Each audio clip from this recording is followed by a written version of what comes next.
기본강의 4주차 마지막 시간이 되겠습니다. 여러분들 교재 224페이지 기본서에 보시면 거기 수용 또는 사용 방식에 의한 사업 시행하고 나오죠.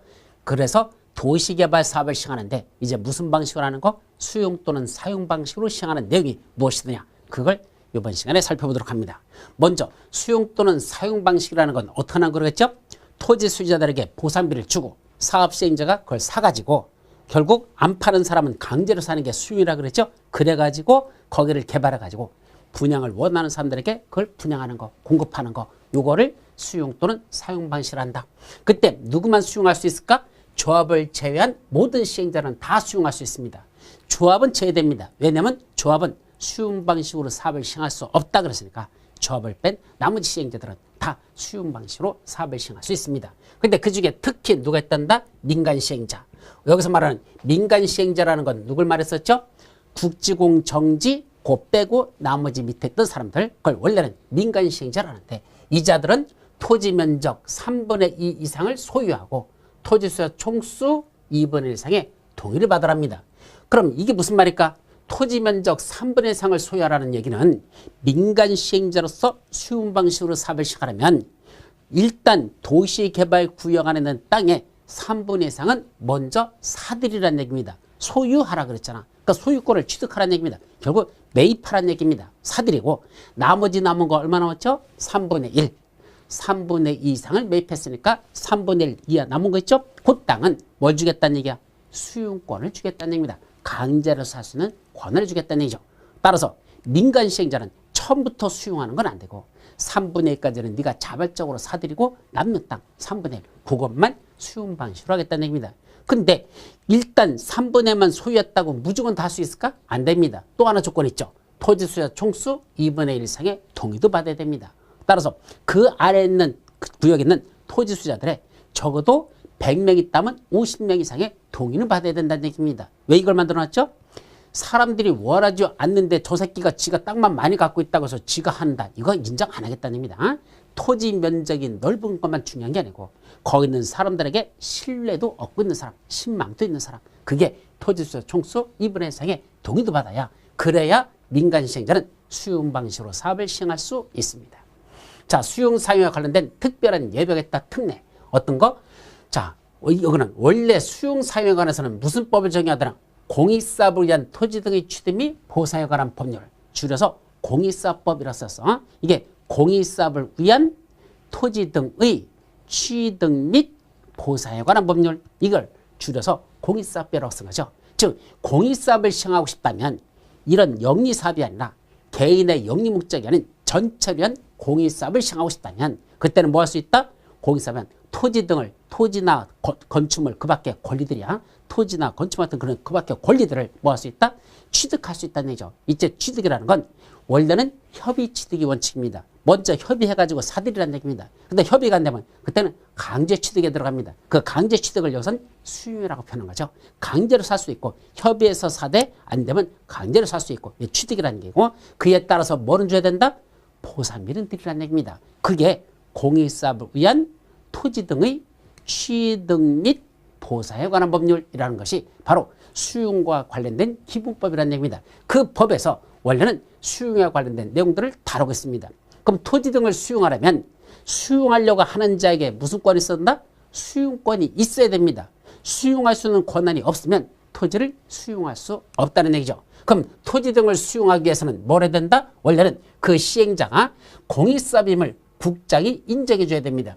이 사람이 하고자 하는 이 사업이 공익사업이다라는 걸 인정해주고 그 사실을 관부에다가 고시합니다. 이걸 다른 말로 뭐란다? 사업인정 및 고시라 이렇게 말하는 거죠. 요 사업인정 및 고시라는 게 무슨 말이다? 공익사업이라는 걸 국토교통부장이 인정해주고 그 사실을 관부에다가 고시하는 것. 그래야 그때부터 뭐가 생긴다? 수용권을 발동할 수 있습니다. 강제로 살 수 있는 권한이 생긴다는 얘기죠. 따라서 뭐를 받지 못하면 사업인정 및 고시가 없으면 수용할 수 없다라는 말과 똑같은 겁니다. 그럼 사업인정 및 고시를 받기 위해서는 원래는 국장한테 공익사업이라는 걸 인정받기 위한 걸 신청해야 됩니다. 그런데 여기는 공익사업이라는 걸 인정해달라고 신청할 필요가 있다 없다? 없다는 얘기입니다. 왜 그렇죠? 도시개발 사업 자체가 무슨 성격을 한다? 당연히 공익사업적 성격을 갖기 때문에 이게 공익사업이라는 걸 인정해 주세요 라고 신청하지 않아도 이거는 되는 사업이라는 얘기입니다. 그래서 뭐만 있으면 바로 수용 또는 사용의 대상이 되는 토지의 세부 목록을 고시한 경우, 이게 무슨 말이죠?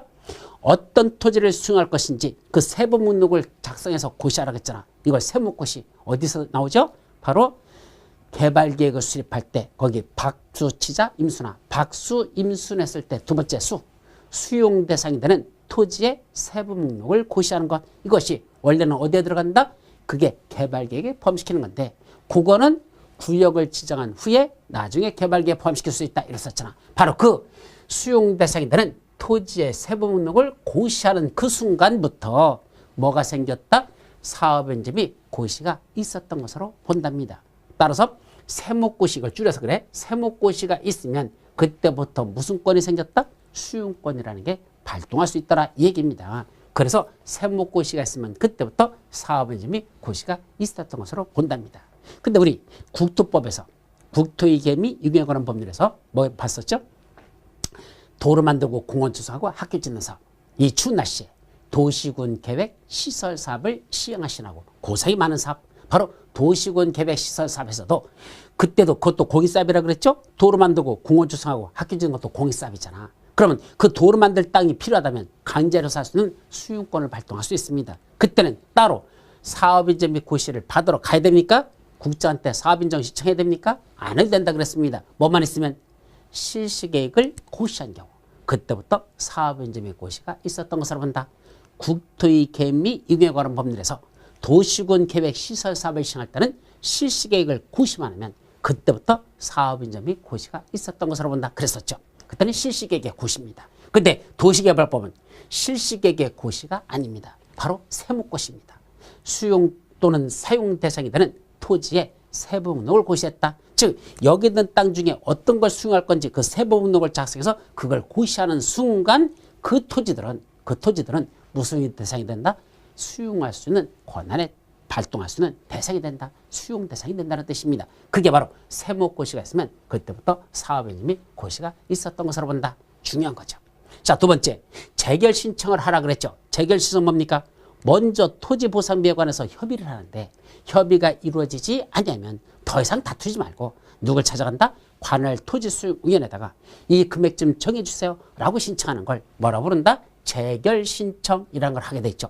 그거 공익사업법에서는 언제까지 하라고 됐더냐? 공익사업이면 사업인정 및 고시가 있었던 날부터 1년 이내에 관할 토지수용위원회에다가 보상금액 결정을 신청하는 걸 뭐라 부른다? 재결 신청이라 이렇게 표현합니다. 그래서 재결 신청은 공익사업법에서는 사업연재 및 고시가 있었던 날부터 1년 이내에 하라고 이렇게 돼 있는데 우리 도시개발법에서는 1년 내 하는 게 아니라 언제까지 한다? 그 도시개발 사업 시행기간 종료일까지만, 즉 사업 시행기간이 4년 걸리면 4년 끝나는 날까지, 5년 걸리면 5년 끝나는 그날까지만 재결 신청을 하면 되지 꼭 사업인정 및 고시가 있으면부터 1년 내 꼭 할 필요는 없다. 이게 중요합니다. 1년 내 할 필요가 없고 사업 시행기간 종료일까지만 재결 신청을 하면 된다라는 게 바로 이 도시개발법에서 규정하고 있는 특별한 예외라는 얘기입니다. 뭐에 대한 특별한 예외야?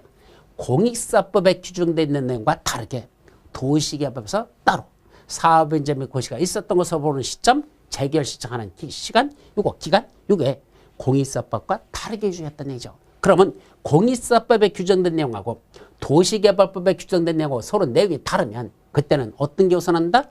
도시개발법에 있는 내용이 우선한다는 얘기입니다. 즉 수용과 관련해서 도시개발법에서 따로 규정한 게 있다면 그 특별한 예외라고 해서 특례가 있다면 그걸 우선 적용하고 거기에 없는 것들만 어디 있는 걸 적용한다? 공익사업법에 있는 걸 적용하라는 얘기입니다. 그래서 여기 보시면 보통 수용상의 특례로서 법에 보면 뭐라 되냐? 자, 수용과 관련돼서 뭐라 됐더냐? 공익사업법에 도시개발법에 규정된 거 외에는 어디 있는 걸 적용한다? 공익사업을 위한 토지 등의 취득 및 보상에 관한 법률을 준용한다라고 됐습니다. 따라서 도시개발법에서 따로 규정했으면 그걸 먼저 적용하고 그거에 없는 것들은 나머지만 공익사업법에 있는 걸 적용한다라는 거. 그래서 도시개발법에 규정된 특별한 특례가 두 가지가 있다. 이것이 바로 중요한 내용이 되겠습니다. 자, 두 번째. 그럼 이제 보상비를 주자는 얘기입니다. 그럼 원래 보상비는 뭐로 주죠? 현금으로 드립니다. 현금이 원칙입니다. 그런데 현금으로 주지 아니하고 토지 수의자가 저는요 현금 받으면 뭐합니까? 여기는 이 어디 구역에는 마곡지구 안에 있는 토지 수의자가 자기는 여기서 평생 50년 동안 이 땅에서만 살아왔는데 나주고 나한테 보상비 주겠다고 그 돈 갖고 나가라고? 어디 나가서 살합니까? 내가 알고 있는 곳은 여기밖에 없는데 나는 못 나가겠대. 따라서 뭘 달라는 얘기야? 나중에 조선들은 토지 건축물로 주세요 라고 토지 소유자가 원하는 경우에는 그때는 그 사람한테는 당장 보상비로 현금을 주는 게 아니고 종이쪽지를 한 장 줍니다. 무슨 종이쪽지죠? 나중에 토지 또는 건축물이 조성되고 나면 그 토지 또는 건축물로 주겠다는 약속 증서를 발행하는 겁니다. 그러니까 지금 당장 현금을 주는 게 아니라 나중에 토지 건축물을 줄게 라는 약속 증서를 뭐라고 부른다? 토지로 상환하겠다는 채권, 그걸 토지상환 채권이라는 걸 발행하는 겁니다. 그래서 토지상환 채권을 주면 그 채권을 가지고 나갑니다. 갖고 있다가 나중에 도시개발사업이 다 끝나면 그 채권 가지고 옵니다. 시행자한테 와가지고 이제 나한테 뭐로 주세요? 토지 또는 건축물로 약속대로 주세요 라고 그걸 내밀면 그때 토지 또는 건축물로 주겠다는 그렇게 하는 걸 토지상환 채권을 발행하는 거죠. 그때 토지 소유자가 뭐 할 때만 발행한다? 원하면 발행한다 라는 말이 중요합니다. 토지 소유자가 원하지 않을 때 강제 발행은 안 된다라는 게 첫째 중요해. 원할 때만 발행하지 강제 발행 안 됩니다. 야, 돈 없으니까 너 채권 가져가. 안 됩니다. 토지 소유자가 나 채권으로 주세요 라고 원할 때만 채권이 발행할 수 있습니다. 두 번째, 토지 등의 매수대금의 일부를 지급하기 위해서 채권을 발행할 수 있습니다. 매수대금의 일부라고 했잖아. 이 일부란 얼마큼 발한다? 분양대상 토지건축물의 2분의 1을 초과할 수 없다. 시험 문제 여러 번 났었죠. 분양대상 토지건축물의 2분의 1이라는 게 무슨 말이죠? 전체 분양대상 토지건축물의 전체의 2분의 1까지만 토지상환 채권을 발행하라는 얘기입니다. 그럼 만약에 전체 사람들이 다 뭘 원한다? 저는요 현금으로 주시 마시고 나중에 조성되는 토지건축물지사라고 모든 사람들이 다 그렇게 원했어. 그럼 모든 사람들이 원한다고 해서 토지상환 채권을 다 발행할 수 있을까? 안 됩니다. 만약에 모든 사람들이 땅을 원한다고 해서 땅으로 주면 이건 무슨 방식이야? 수용 방식이 아닙니다. 그건 무슨 방식이야? 환지 방식이 되는 겁니다. 그래서 이 토지상환 채권은 무슨 방식으로 할 때 주는 거다? 수용 또는 사용 방식으로 사업을 시행할 때 토지상환 채권을 발행하는 거기 때문에 이거는 환지 방식이 아니기 때문에 모든 사람들이 다 땅으로 원한다고 해서 다 땅으로 주겠다는 토지상환 채권은 안 된다는 얘기입니다. 분양대상 토지건축물 전체의 2분의 1까지만 토지상환 채권을 발행하고 나머지는 뭐로 주라는 얘기야? 현금으로 드려라 이런 얘기입니다. 그때 매수대금의 일부를 지급하기 위해서 사업시행으로 조성된 토지 또는 건축물로 상환하는 토지상환 채권을 발행할 수 있다. 토지 또는 건축물로 상환한다 그랬죠. 그래서 토지상환 채권이라고 해서 또 토지만으로 상환할 수 있다? 그래도 틀립니다. 토지 또는 건축물로 상환한다 라고 되어 있죠. 그래서 토지나 건축물을 주겠다는 약속 증서를 토지상환 채권을 합니다.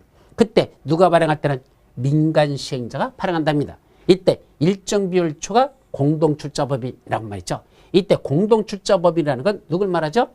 원래는 아까 시행자 12명 있었잖아. 그 중에 조합을 제한 나머지 시행자들이 둘 이상이 지들끼리 공동을 하는 거, 이게 공동출자법입니다. 그때 이 공동출자법인을 포함해서 민간 시행자들이 일정 비율이니까 50% 초과하는 공동출자법이야. 그래서 공공시행자들이 50%를 초과하고 나머지 민간 시행자가 50% 미만이 되도록 이렇게 둘이 공동으로 출자하는 이게 일정 비율 초과 공동출자법입니다. 그때 일정 비율 초과한다는 건 공공시행자가 50%를 넘게 출자하는 거고 나머지 민간 시행자가 나머지 50% 미만만 출자하는 이것이 그 일정 비율 초과 공동출자법이면 이자들도 포함해서 모든 민간 시행자들은 뭐가 필요합니까? 은행, 보험회사, 공제조합으로부터 지급보증을 받은 경우에만 발행할 수 있습니다. 이때 지급보증이라는 게 무슨 말이죠?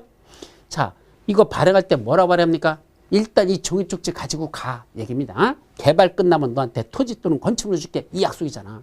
근데 종이쪽지 줘놓고 나서는 나중에 사업시행자가 사업이 진행되지 못해가지고 토지 또는 건축물을 조성하지 못했습니다. 꾹 주는 거잖아. 그때는 누가 대신 만들어주겠다? 바로 은행이나 보험회사나 또는 공제조합이 자기들이 대신 그렇게 만들어주겠다는 이자들이 뭐가 되는 거야? 보증을 쓰는 겁니다. 그걸 지급보증이라고 표현하죠. 그래서 민간 시행자가 혹시 만들다가 쥐들이 못 만들어줄 수 있잖아. 그걸 염려해서 은행이나 보험회사나 공제조합이 보증을 세우는 것, 걔들이 보증인이 되는 거야. 그래서 지들이 민간 시행자가 못 만들어주면 쟤들이 대신해 주겠다는 이런 지급 보증을 받은 경우에만 민간 시행자들은 토지상 채권을 발행할 수 있습니다. 그래서 공공 시행자들은 토지상 채권 발행할 때 보증이 필요 없고 민간 시행자만 은행이나 금융기업, 보험회사 또는 공제조합으로부터 보증이 필요합니다. 그때 모든 시행자들, 이 시행자는 민간 시행자만 말하는 게 아닙니다. 민간이든 공공이든 모든 시행자인데 누구만 빼고 지정권자가 지가 직접 사업 시행자인 경우는 빼고 지정권자가 지가 직접 하는 경우는 제외한 나머지 모든 시행자들은 발행 계획을 작성합니다. 그러니까 어떻게 발행할 건지, 얼마나 발행할 건지, 어떤 식으로 발행할 건지 발행 계획을 작성해서 누구한테 가져간다? 지정권자한테 미리 승인을 받아야 됩니다. 따라서 지정권자가 사업 시행자라면 지가 발행 계획 작성해서 지가 자기한테 승인받는다? 셀프 승인은 없기 때문에 자기가 직접 작성한 건 지한테 승인받을 필요가 없고 나머지 지정권자를 제한 시행자들은 모두 다 발행 계획을 작성해서 지정권자한테 승인을 받도록 되어 있죠. 그때 발행하는 방법은 기명식 증권으로 발행합니다. 기명식이니까 이름을 기재합니다. 성명과 주소를 기재하는 방법으로 발행하죠. 너한테 줄게 라는 이름을 쓰는 겁니다. 그런데 이전 양도가 가능하다. 이게 중요한 겁니다.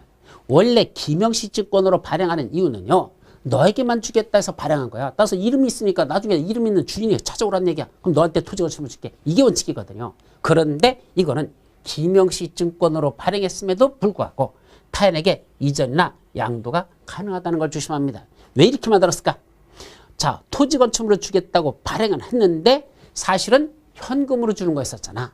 보상비 주는 거라 그랬잖아. 그러니까 보상비는 원칙은 뭐로 준다? 현금으로 주는 겁니다. 근데 토지수자가 자기는 현금 필요 없대. 나중에 조선되는 토지 건축물로 달라고 해서 발행했잖아. 그럼 이 토지 건축물로 받겠다고 갖고 있었는데 이 개발되는 동안에 이 채권을 갖고 있는 사람이 갑자기 경제적인 문제가 생겨가지고 뭘 할 필요가 있어? 빨리 현금화 시킬 필요가 있어. 그때는 이거 팔아가지고 현금화 시켜도 된다는 얘기입니다. 원래는 현금으로 받기로 됐던 거니까 보상비였으니까 이거 채권 팔아서 현금화 시키는 거 이거는 인정해 주겠다. 기명식 증권에도 불구하고 이전 양도가 가능하다는 이게 중요한 겁니다. 그럼 이전 양도는 어떤 식으로 할까? 방법입니다. 취득자의 성명과 주소가 토지상 채권 원부에 기재해달라고 요청해야 됩니다. 그때 취득자라는 건 원래 내가 토지 수자서 그래서 내가 현금으로 보상비를 받는 게 아니고 나중에 조성되는 토지 건축물로 주세요 해서 나는 채권을 받았습니다. 토지상 채권을 내가 갖고 있었습니다. 근데 가다가 경제적으로 어려움이 처했습니다. 그래서 이걸 팔고 싶습니다. 그래서 저기 갑이라는 사람에게 이걸 양도합니다. 그때 갑이 뭐가 된다? 취득자. 넘겨받는 사람이 바로 취득자가 되는 겁니다. 그 취득자의 성명과 주소를 어디다가 토지상한 채권 원부에 기재해달라고 요청이 된다. 이때 토지상한 채권 원부라는 게 뭘까? 바로 사업시행자, 이 토지상한 채권을 발행하는 시행자가 가지고 있는 장부입니다. 즉 누구한테 토지상한 채권을 이걸 줬는지를 전부 다 기록을 해야 될 거 아니야. 그 토지상한 채권 장부를 한마디로 말한다. 토지상한 채권 원부라고 하고 시행자가 갖고 있는 원부에다가 기재를 요청하여야 합니다. 그러면 내가 이 친구한테 채권을 팔았잖아. 그럼 이 친구는 누굴 찾아간다? 시행자를 찾아갑니다. 가서 뭐라죠? 이제 이 토지상 채권의 주인은요. 전번에 토지 수있던 박구서가 아니고 갑인 자기가 이제 주인입니다. 그러니까 현재 시행자가 갖고 있는 토지상 채권 원부에 누구 이름으로 돼 있어? 박구서라고 돼 있잖아. 그 박구서 이름을 지우시고 거기다 누구 이름을 기재했어요? 자기의 성명과 주소를 기재해달라고 그렇게 요청하여야 하는 겁니다. 누가 요청하는 거야? 취득자가 요청하는 겁니다. 그 넘겨받은 사람이 시행자한테 가서 성명과 주소 넘겨주세요. 그 성명과 주소를 기재해달라고 요청해야 됩니다. 그때 중요한 건 또 하나 취득자의 성명과 주소가 토지상한 채권에 기재되지 않으면 발행자 및 제3자에게 대항할 수 없다. 요 말. 무슨 말이죠? 취득자의 성명과 주소가 이제 원부가 어디다? 채권에 기재되지 않으면 이 말. 채권에 기재되지 않으면 그때는 발행자나 제3자에게 대항할 수 없다? 이건 무슨 말이죠? 자, 좀 전에 내가 갖고 있던 토지상 채권을 갑한테 넘겼다 그랬죠? 그럼 이 채권은 기명식 채권이잖아. 이름으로 써 있잖아. 그걸 넘겨줍니다. 그럼 이 친구는 가가지고 사업시행자한테 뭐라고 합니까? 시행자가 갖고 있는 채권 원부에 박구서 이름으로 기재된 걸 지우시고 누구 이름으로 올려야 돼? 갑, 자기 취득자의 선명할 수를 기재해달라고 원부에 기재해달라고 요청해야 된다. 그래서 원부에 갑의 이름이 올라가면 그때는 무슨 효과가 발생한다? 이전력이 발생한 겁니다. 이때 이전력이라는 게 뭐죠? 채권의 소유권이 변경되는 효과가 있다는 얘기입니다. 원래는요, 채권은 뭐죠? 동산입니다. 민법 시간에 여러분들이 배우실 거야. 부동산의 물권 변동은 원칙적으로 등기함으로써 효력이 있고, 동산은 인도함으로써 효력이 있다라고 됐습니다. 그러니까 부동산은 부동산 등기소에 가서 등기를 해서 넣어봐야 소유권 이전 등기를 해야 효력이 있는 것이고, 반면에 동산은 점유의 이전, 즉 넘겨주기만 하면 야 이거 너 가져 라고 줘버리면, 넘겨받으면 이전만 있으면 그때는 동산의 물권 변동이 발생한다라는 걸 배우실 겁니다. 바로 그때 동산에 대한 물권 변동은 원칙적으로 뭐 된다? 넘겨주기만 하면 되는 겁니다. 그럼 내가 야 이 토지산 채권 너한테 줄게라고 이렇게 넘겨줬다고 해서 소유권이 이전되더냐? 안 된다는 얘기입니다. 이때는 이전 넘겨주는 것만 갖고는 이전의 효력이 발생하는 게 아니고, 그 넘겨받은 취득자가 자기의 성명과 주소를 저 시행자가 갖고 있는 토지산 채권 원부에 기재해달라고 그 요청을 해서 그 원부의 성명과 주소가 기재돼야 비로소 이전의 효력이 발생하는 것이고, 이제 이전 효력은 발생했는데 발행자나 제3자에게 대항하려면 자기 권리를 주장하는 것, 이 대항이라는 게 바로 자기 권리를 주장하는 걸 여기서는 대항이라고 표현하죠. 누구야? 취득자가 이제는 이게 내 거야 라는 제3자나 발행자에게 자기 권리를 주장하고 싶으면 뭐까지 해야 돼? 자, 넘겨받은 채권 있잖아. 그에다가 누구 이름이 기재돼? 자기의 성명과 주소가 기재됩니다. 취득자의 성명과 주소가 어디다 기재돼? 이제는 채권에, 원부만이 아니라 채권에도 자기의 성명과 주소가 기재돼야, 그래야 발행자나 제3자에게 대항할 수 있습니다. 아셨죠? 그래서 원부에다 기재해달라고 요청하는 건 이전력의 효력을 요구하는 것이고, 반면에 채권에다 성명과 주소를 기재해달라는 건 대항력을 갖추기 위해서, 발행자는 대항력을 갖추기 위한 거다. 아셨죠? 그걸 기억합니다. 그래서 여기 원부에다가 기재하고 채권에 대항한다. 그래서 원부에다가 기재해야 이전력이 발생하고, 채권에 기재해야 대항력이 생긴다. 그렇게 이렇게 나눠지는 거.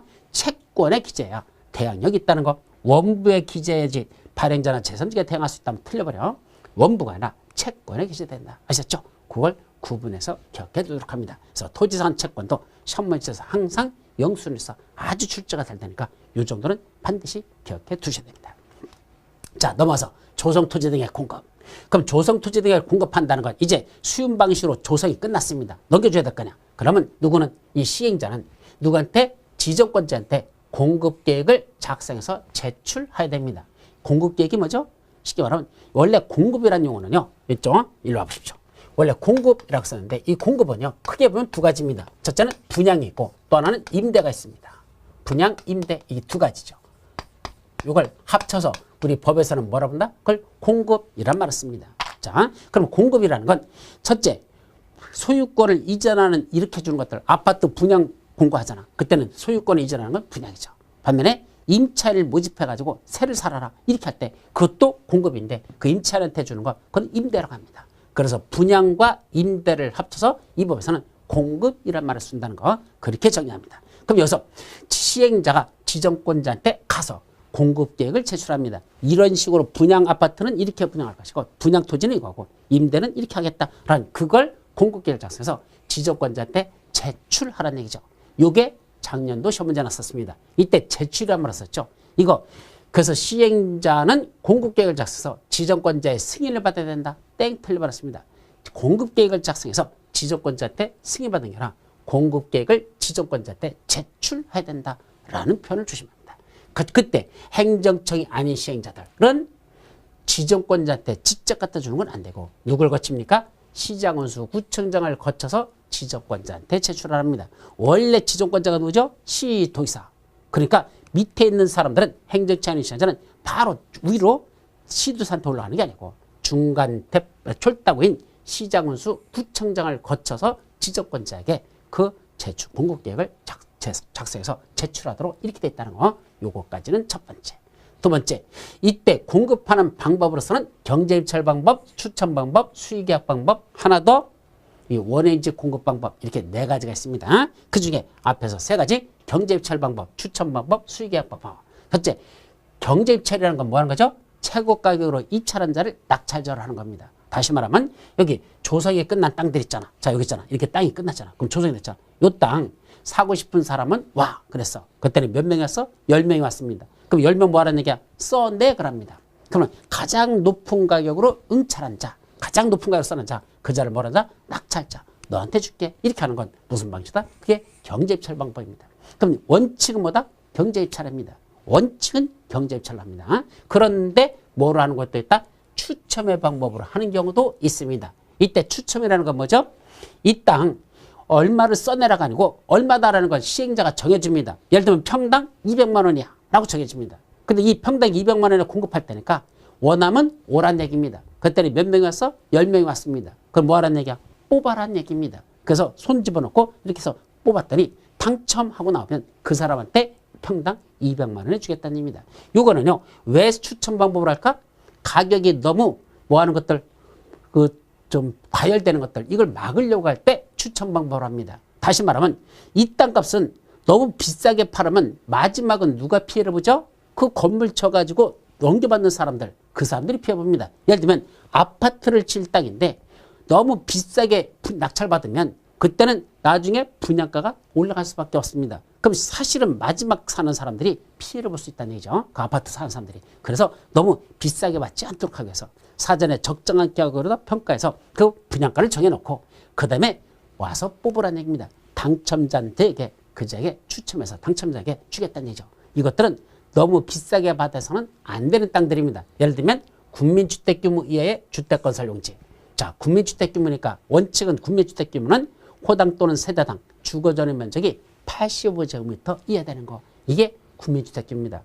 85제곱미터 이하 되는 것들 중수용 아파트라고 생각하면 돼. 바로 그런 85제곱미터 이하 되는 중수용 아파트를 짓는다면 그때는 그 건설하고자 하는 땅을 분양할 때는 그건 뭐로 분양한다? 추첨 방법으로 하겠다는 얘기입니다. 따라서 만약에 경제입찰 붙여버리면 뭐죠? 위치가 참 좋은 땅이야. 그러면 써내는 가격이 최고 낙찰자가 되는 거니까 경제입찰이라면 그때는 평당 1,000만 원에 나올 수도 있잖아. 그럼 땅값이 평당 1,000만 원이면 나중에 국민주택 져가지고 분양할 때는 분양가는 월등하게 올라가겠죠. 그걸 방지하기 위해서 평당 200만 원 하고 정해놓고 그때 올 사람 와서 추첨해서 뽑은 사람한테는 평당 200만 원 줬으니까 분양가도 낮출 수밖에 없겠죠. 그렇게 하는 것이 추첨 방법이죠. 두 번째는 공공택지. 이 공공택지는 어디에서 나오느냐? 주택법에 보면 나와요. 주택법에서 배울 겁니다. 10가지 공공사업으로 개발조성되는 공동주택이 건설되는 용지를 공공택지라고 합니다. 다시 말하면 여기를 개발하는데 10가지 공공사업 종류가 있어요. 그 10가지 공공사업 중에 그거로 개발해가지고 거기다 뭘 짓는다? 아파트나 연립주택 같은 공동주택을 지을 땅. 그 공동주택 짓는 땅을 공공택지를 하는데 결국 공공사업으로 공동주택 지을 땅 이런 뜻입니다. 공공사업에 의해서 공동주택이 건설될 땅을 공공택지라고 하고 이런 공공택지도 공급할 때는 추첨의 방법을 하자는 얘기입니다. 세 번째는 330제곱미터 이하되는 단독주택 용지나 공장 용지. 그럼 330제곱미터 이하니까 얼마죠? 100평. 100평 이하되는 그런 작은 단독주택 용지나 또는 공장 용지를 짓는다면 그때는 추첨 방법으로 주겠다라고 됐습니다. 이것도 시험 문제 잘 나는 거니까 기억해 두셔야 됩니다. 그래서 여기 보면 국민여배우가 공공장소에서 삼삼하게 생긴 그 330제곱미터 이하니까 삼삼하게 생긴 단독주택 용지니까 단독이니까 싱글하고 사회를 보면서 뭐였습니까? 공장 당첨자를 추첨했다. 예, 추첨 방법으로 하는 거니까 그래서 국민여배우가 공공장소에서 삼삼하게 생긴 싱글하고 사회를 본다. 그래서 요새 사회 보는 거 보면 그죠?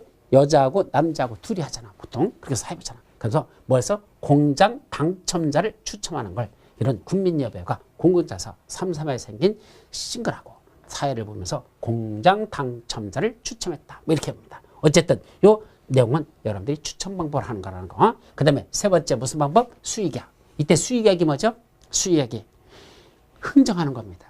자, 요거 얼마에 줄래? 평당 500만 원을 가져갈래? 그랬더니 그 분양받을 사람이 뭐라죠? 뭐 이렇게 비싸요. 좀 깎아주세요. 그럼 평당 480만 원. 에이 비싼데요. 그럼 450만 원. 오케이? 도장 찍어. 그러면 무슨 방식이다? 이게 수익계약입니다.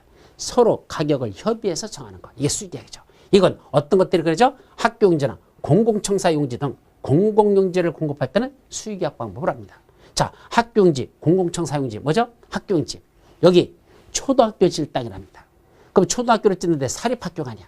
국군입이야. 그 땅을 짓겠대. 자, 여기 서울특별시 구로구에다가 초등학교 짓겠다고 이 땅을 분양하겠답니다. 공급하겠답니다. 살 사람 와 그러면 누구만 온다? 100명 옵니까? 아닙니다. 딱 한 사람 옵니다. 누구죠? 서울특별시 교육청에서 옵니다. 가가지고 쭈그리고 앉아가지고 요거 살려고 앉아 있습니다. 그럼 혼자 온 사람한테 학교용지 사겠다는 사람은 결국 학교 교육청밖에 없는데 교육청이 혼자 왔는데 그걸 경제입찰에 붙입니까?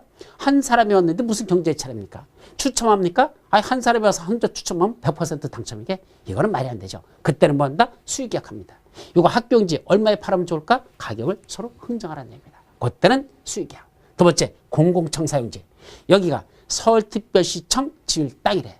서울특별시청 지을 땅이래. 이거 사고 싶은 사람 와 그러면 누구만 온다? 서울특별시청 담당 공무원만 와서 앉아 있습니다.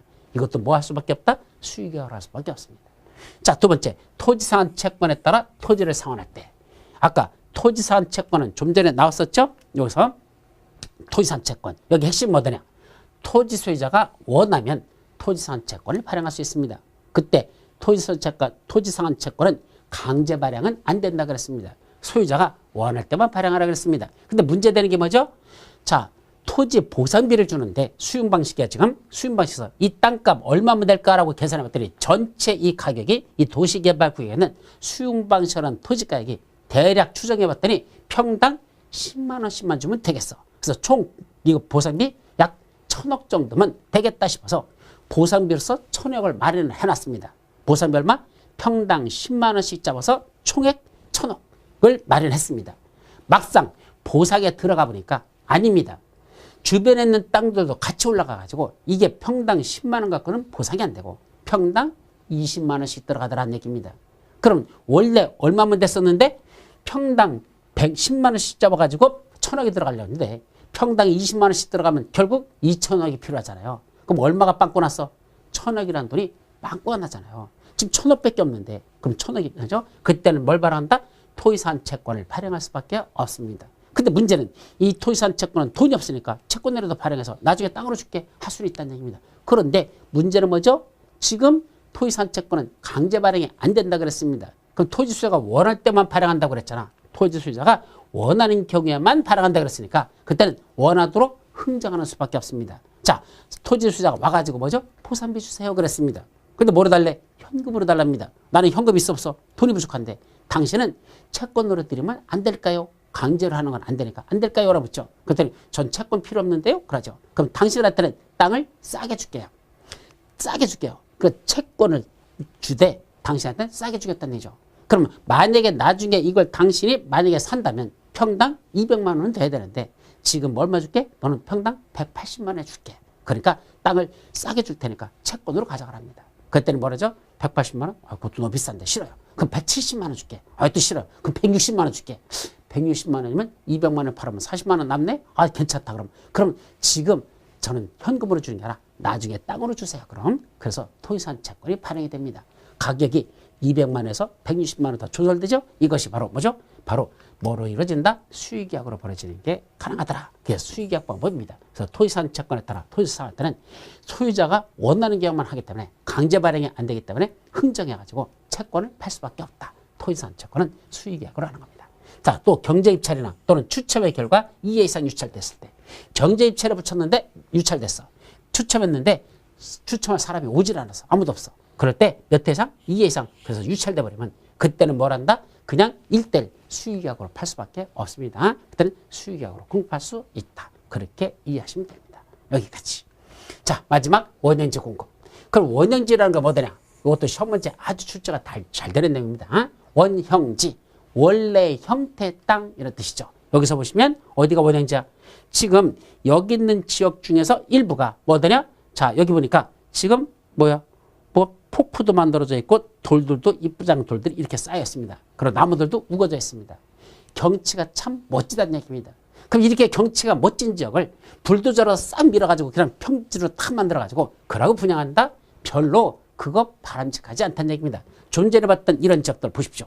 원래는 도시 개발하는데 이렇게 다 밀어버려요. 불도저로 다 싹 밀어가지고 평지 만들어가지고 도로 만들어 놓고 그 다음에 분양하거든요. 근데 이렇게 분양하는 거 아니고 뭐 하자는 얘기야? 그냥 개발되지 않은 원래 형태의 땅, 원형지, 원래 형태의 땅으로 그냥 분양하자는 얘기입니다. 왜 그럴까요? 예를 들어 보면 여기에 나무가 있는데 무슨 나무가 있더냐?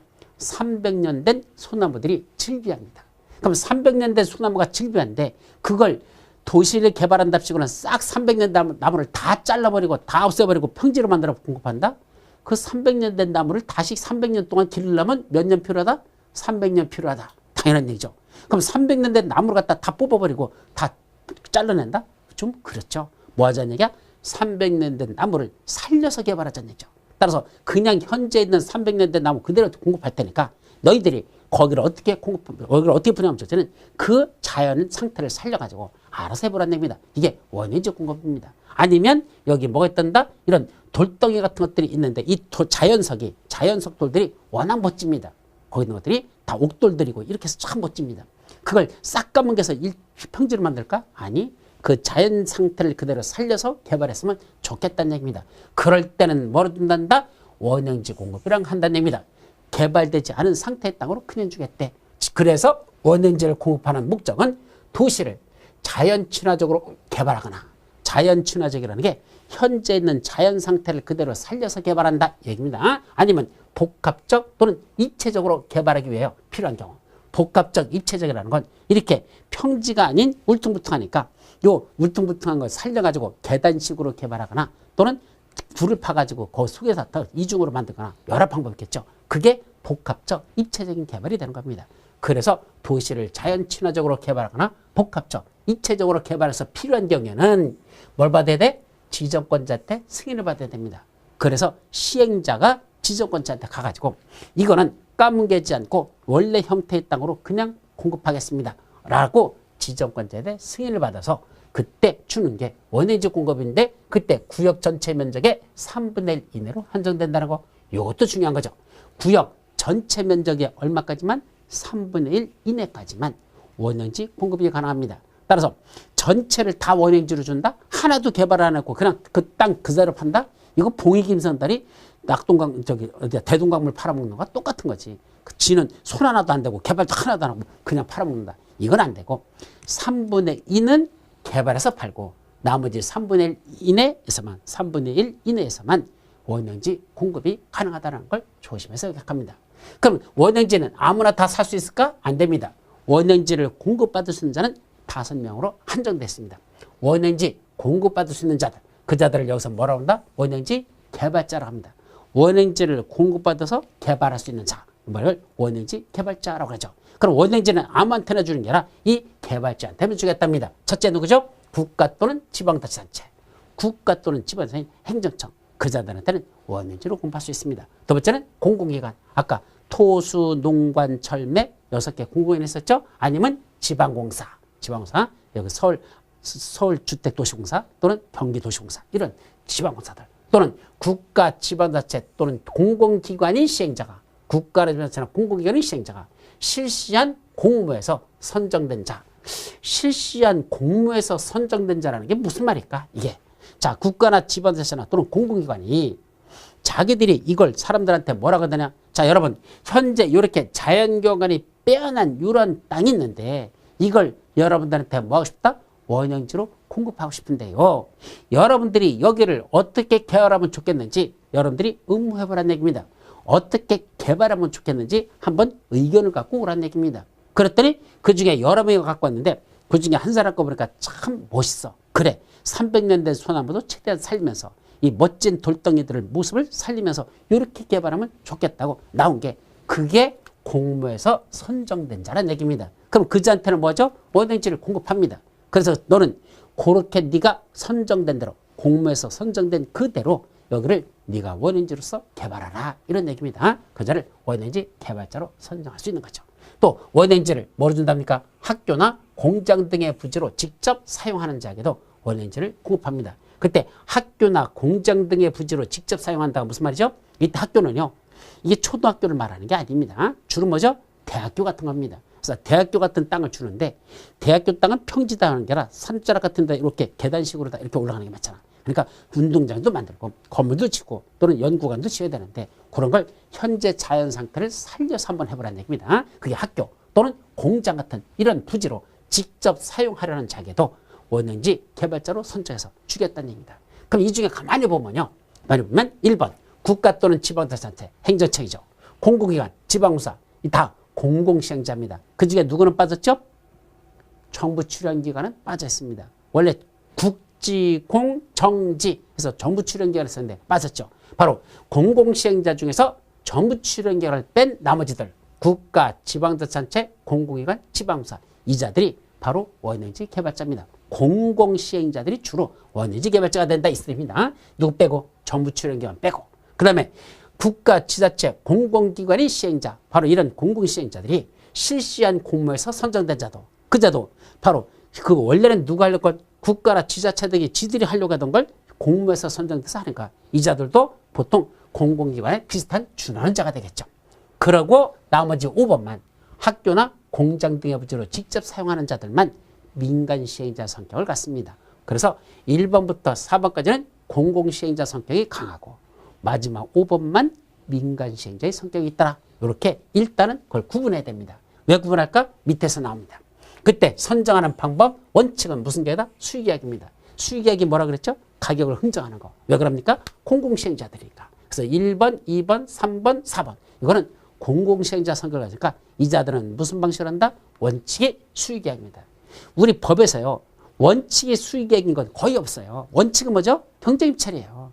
예, 높은 가격으로 써는 자한테 줄게. 이게 제일 일반적이죠. 그런데 이 원행지만은 원칙이 수익계획이지 이게 경제입찰이 아니라는 걸 특히 조심하라는 얘기입니다. 누구이기 때문에 그렇다? 공공시행자들이 대부분이기 때문에 그 자들에게는 수익계획으로 해야지 경제입찰을 할 수 없다. 이런 얘기입니다. 그런데 학교나 공장 부지로 직접 사용하는 사람이 있어요. 이 사람들, 그 사람들은 이건 민간 시행자들이니까 그 자들에게는 원칙은 경제입찰로 주겠다는 얘기입니다. 높은 가격으로 응찰한 자에게 주겠다는 얘기입니다. 다만 2회 이상 유찰되었다. 경제입찰에 붙었는데 학교나 공장 부지가 2회 이상 유찰돼 버리면 세 번째부터는 뭐로 한다? 수익계약으로 할 수 있다. 다시 원칙인 수익계약으로 돌아갈 수 있습니다. 이것도 중요한 내용이니까 꼭 기억하세요. 이때 공급하는 가격은 어떻게 산정한다? 개발계획이 반영된 감정가격에다가 기반시설 공사비 등을 더한 금액을 기준으로 해서 협의해서 결정합니다. 무슨 말이죠? 개발계획에 반영된 감정가격이 무슨 말입니까? 우리 개발계획이 뭐였었죠? 종전의 땅을 앞으로 개발한다면 이렇게 개발하겠다는 그 지정권자가 수립한 개발계획. 그것이 반영된 했으니까 결국은 개발되기 전의 가격이 아니고 개발됐다면 얼마가 될 건지 그 가격으로 하라는 얘기입니다. 싸다는 게 아닙니다. 비싸진다는 얘기입니다. 보통 수용 방식을 할 때 보상비는 개발되기 전에 현재 값어치를 평가해서 그거로 보상비 줍니다. 그런데 사실은 여기서 개발된다면 땅값이 엄청 올라가잖아. 그건 고려하지 않아요. 그래서 수용할 때 보상비가 작다는 말이 그렇게 나오는 겁니다. 개발되기 전에 상태를 기준으로 해서 보상비를 산출하는 것. 이게 수용이거든요. 근데 여기서는 이 원형지 공급 가격은 개발계획이 반영된 감정가격이니까 개발됐다면 이게 어떻게 개발했을 건지를 전제로 해놓고 그때 그게 얼마짜리냐. 개발된 걸 전제라는 감정가격이니까 감정가격이 대단히 높아집니다. 거기다가 뭘 붙인다?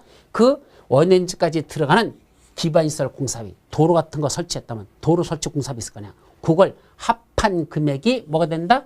기준가격입니다.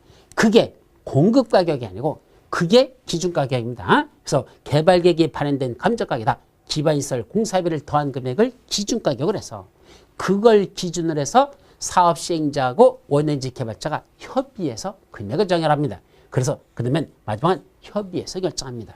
결국 이 개발계획이 반영된 감정가격에 기반시설 공사비를 더한 금액으로 공급한다. 땡 틀려버립니다. 그거는 기준금액일 뿐이고 그 기준가격을 기준으로 해서 다시 마지막은 협의해서 정하도록 협의가격으로 정한다는 것. 그것까지 기억해야 됩니다. 시험 문제 났었죠. 자, 매각 제한. 원행지 공급 계약일로부터는 10년 동안, 원행지 공사하려 공고일로부터는 5년 중 먼저 끝나는 기간 동안은 그 원행지를 원칙으로 매각할 수가 없습니다. 자, 이게 무슨 말이죠? 여기 그림으로 보시죠.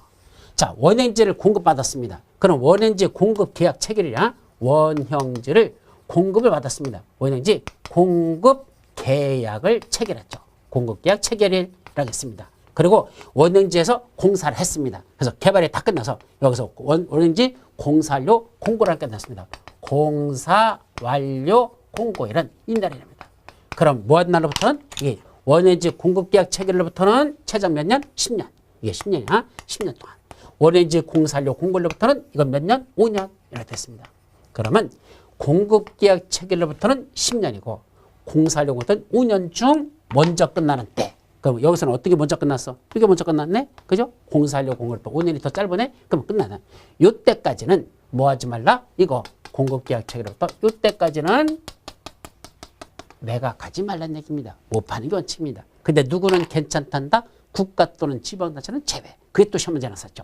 지방자치단체는 요 둘 중에 먼저 끝나는 때까지는 매각하지 말라는 걸 적용하지 않습니다. 따라서 국가나 지방자치는 1년 만에도 팔아도 좋고 2년 만에 팔아도 좋고 매각하는 데 있어서 국가하고 지방자치는 제한받지 않는다라는 거 이것도 조심해서 기억합니다.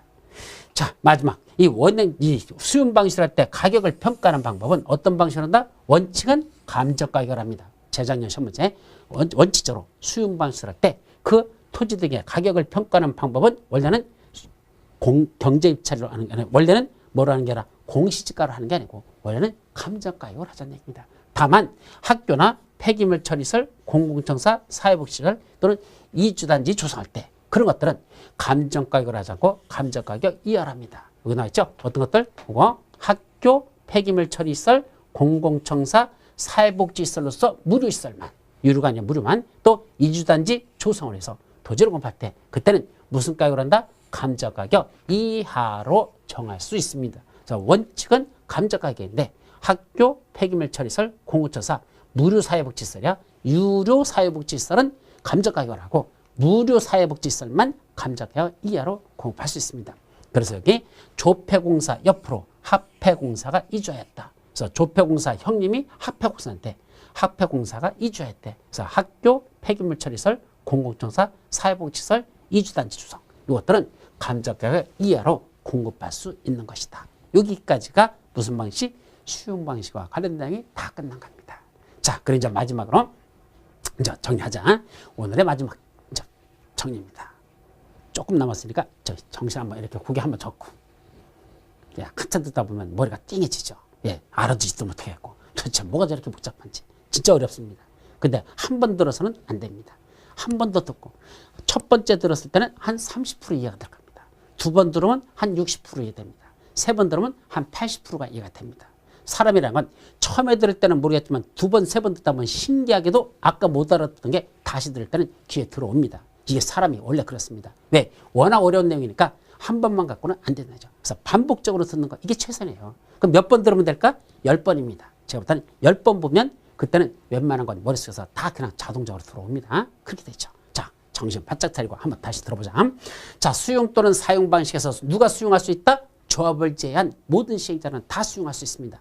특히 민간 시행자는 어떤 요건을 필요한다? 토지 면적 3분의 2상을 소유하고 토지 소유자 총수 2분의 1 이상의 동의를 받아야 민간 시행자는 수용할 수 있습니다.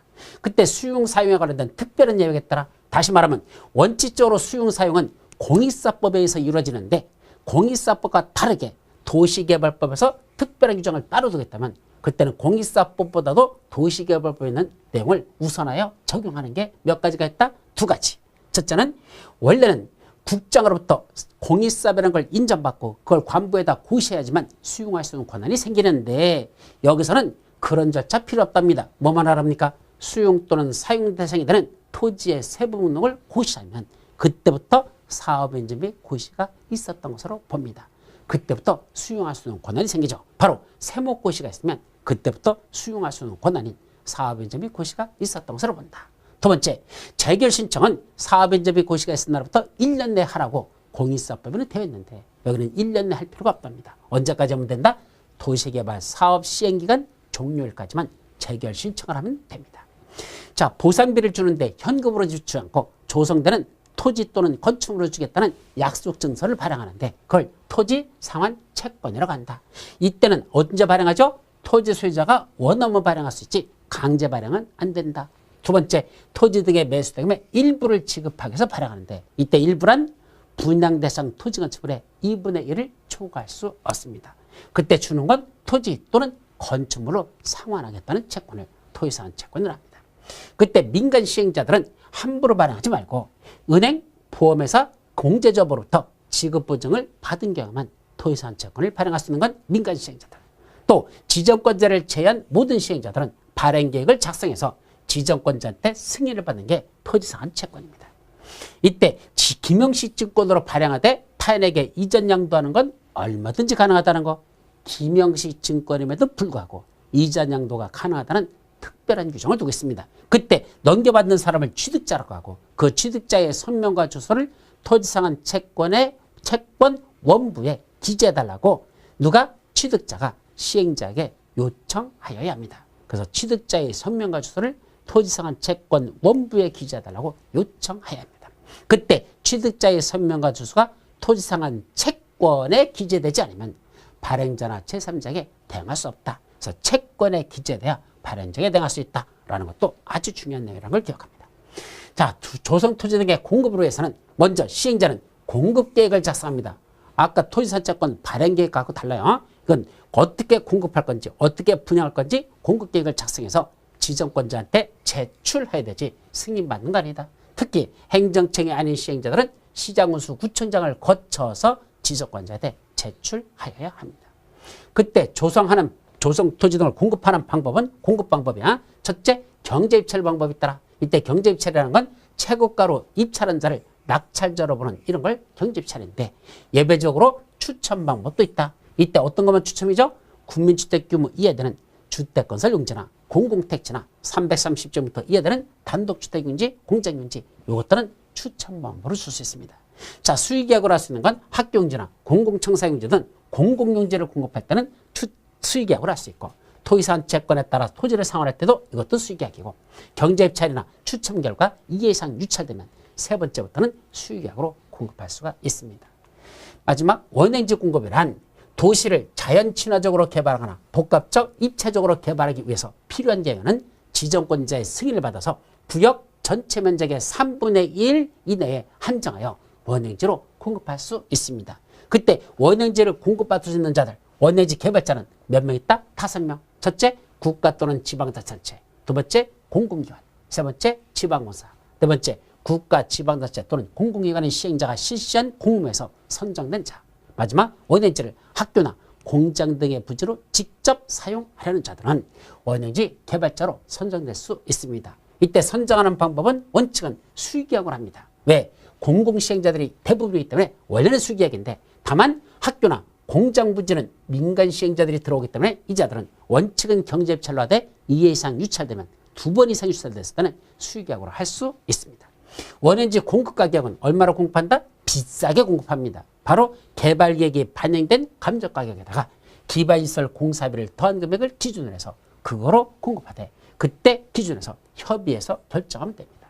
이때 원행지를 공급받은 건 일정 기간 동안 매각을 제한받는 게 원칙입니다. 이때 일정 기간 공급계약일로부터는 원행지 공급계약일로부터는 10년, 원행지 공사료 공고일로부터는 5년 중 먼저 끝나는 기간 동안은 원행지를 매각할 수 없습니다. 다만 국가 또는 지방자치는 그런 제한을 받지 않습니다. 얼마든지 매각할 수 있죠.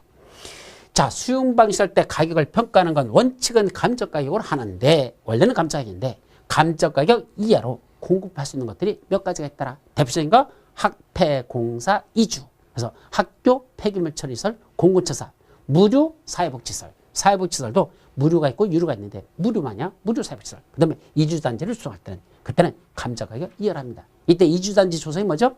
수용방식으로 하면서 거기 살고 있던 사람을 옆에 있는 다른 지역으로 옮겨줍니다. 그때 이주자 택지라고 하죠. 그걸 이주단지 조성이라는 걸 실무에서는 이주자 택지라고 그러고 그거는 감정가격 다 받습니까? 이하로 받습니다. 그래서 싸게 받기 때문에 이주자 택지를 가지고 사람들이 다시 분양권을 팔아버립니다. 그래서 거기서 차익을 남기는 그런 경우도 있죠. 어쨌든 그런 학교, 폐기물 처리시설, 공공청사, 무료사회복지시설, 이주단지 조성안 이런 것들은 감정가격으로 주는 게 아니라 감정가격 이하로 공급할 수 있다. 여기까지가 무슨 방식이 끝났습니까?